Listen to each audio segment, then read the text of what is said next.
The World Religions, May 17th, 2019. Jesus said not to follow the world, and basically he was talking about the world religions. The reason why we have atheism is because of Christianity, Judaism, and Islam. If these religions didn't exist, there wouldn't be any atheists. The argument the atheists have is that there is no God because there is Christianity, Islam, and Judaism. When they catch a murder suspect in a lie, they assume he's guilty of murder. Or why would he be lying? As soon as you catch the lies of these religions, you become an atheist. Because the lies of these religions is proof that there is no God. The Bible started out thousands of years ago with uneducated, uncivilized people telling stories about God. Advances have been made in science, technology, and medicine, but religion never makes any advances. If the Bible said to stone witches 5,000 years ago, they believe they should still stone witches today.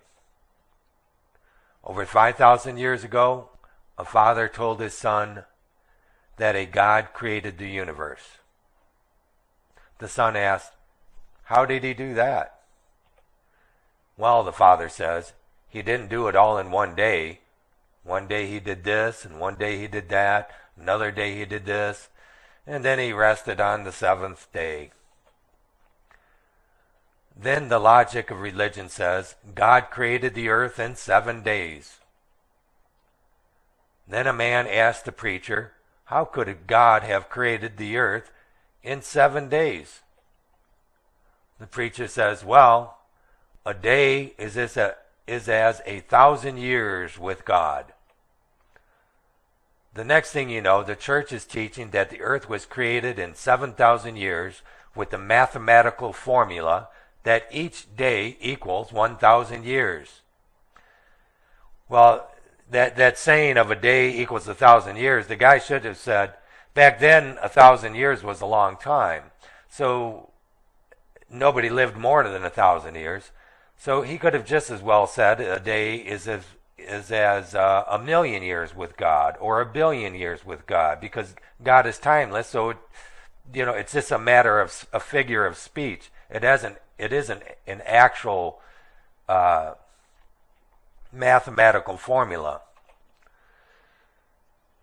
Well, because this was taught by a well-loved preacher, it is accepted as gospel truth, and nobody can change it without starting a new religion. No one wants to admit they were wrong, or they may lose converts.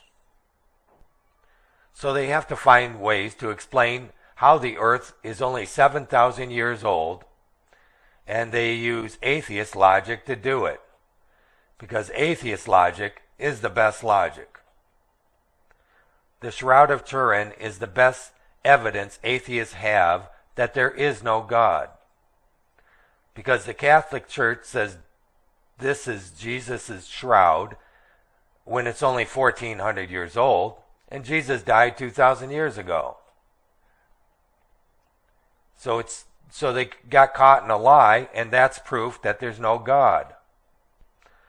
But the church hangs on to onto this relic because of the few thousand fools that actually pay money to go see this thing.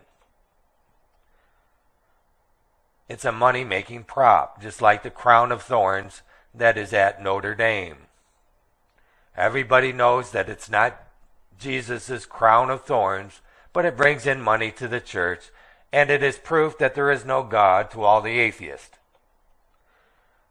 Because all the popes are liars and deceivers who claim this is Jesus' crown of thorns. And if there was a God, he would bring fire down from heaven and have Notre Dame destroyed for its lies and deception, right? According to the atheist logic. And you can't argue with them because it makes sense. What the church calls relics, God calls idols.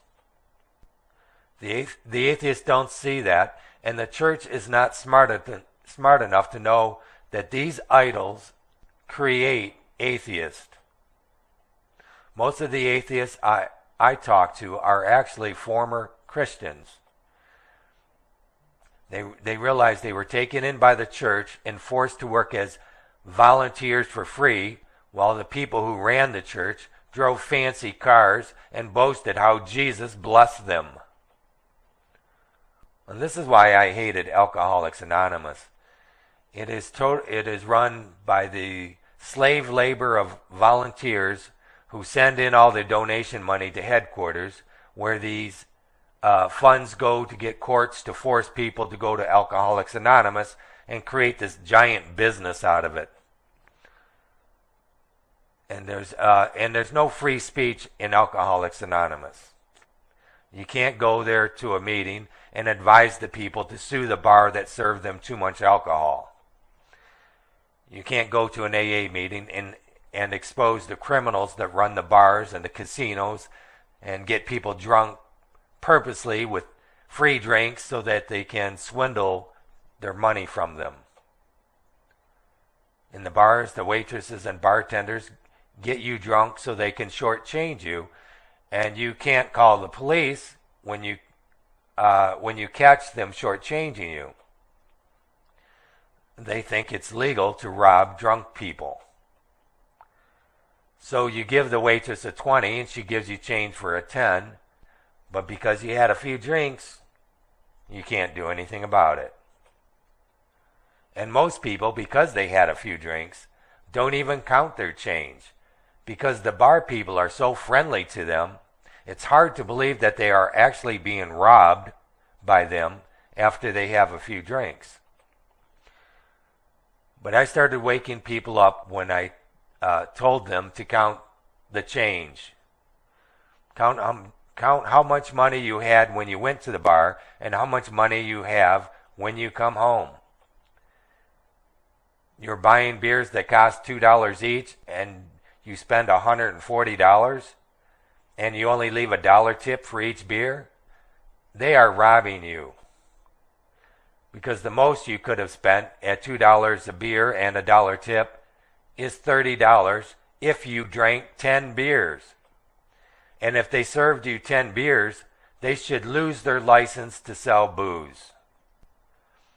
If you ever spend more than $30 in a bar, especially if you didn't buy any food, you're probably being robbed by the staff. Now, I know I'm going a little bit off topic here, but the churches are run by the same way as a bar. They don't care about your salvation. They only care about the money. There's not much difference between the Jews, the Christians, and the Muslims, or even the atheists. There's probably more atheists that obey the 10 Commandments than there are Christians who do. Some Christians even believe Jesus died so that they can sin. Most Christians only call themselves a Christian because their father was a Christian and their grandfather was a Christian. But many of them don't even know what a Christian is. One Christian actually tried to tell me that Jesus appeared to Moses in Exodus 24:9-11 to try to convert Moses over to Christianity. But Moses refused to listen. At one time, the Jews could have wiped out the Christians, but they thought Christianity was a prerequisite for Judaism. People would start off believing in God, and then they would believe in the 10 Commandments, and then they would start following the Jewish tradition of Hanukkah and the Jewish calendar. But these traditions have nothing to do with God. I watched a YouTube video where one Jewish person tried to tell us the difference between Judaism and Christianity. But all he knew was Judaism. Christians don't even know what other Christians believe. Most people think the word Christian means a good person. A Jew means a religious nut, and a Muslim is a terrorist. Everybody knows that Jesus wasn't Jewish, and neither was the 12 apostles. But the church doesn't want to admit this truth. They don't want to show the world that Christianity is a fraud, a tool to convert people to Judaism. The Muslims believe that Judaism and Christianity are prerequisites to Islam. Sooner or later, the Christians and the Jews are going to convert to this higher level of thinking religion. Islam is the only religion that is advancing. They're learning more about God each day rather than holding on to old barbaric beliefs.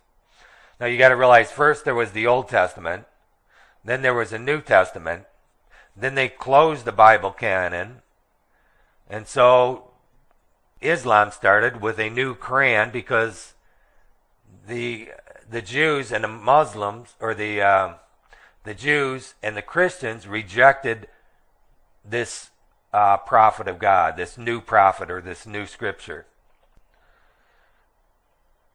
But the Jews don't want to give, they don't, or the Muslims or Islam doesn't want to let go of power. So their imams are more powerful than God, and they closed their canon. So the Muslim canon is closed. They don't want any more information from God. The Timothian religion is the true religion, because if you don't believe Jesus is God and not the Messiah, you can't be saved, because it's not the Messiah that's coming to the earth to resurrect the dead. It's God himself. The Messiah is simply the messenger of the covenant that prepares the path for God's return, or Jesus' return. Jesus said that before he comes, he will send the messenger of the covenant. But who will abide the day of his coming? Malachi 3:2.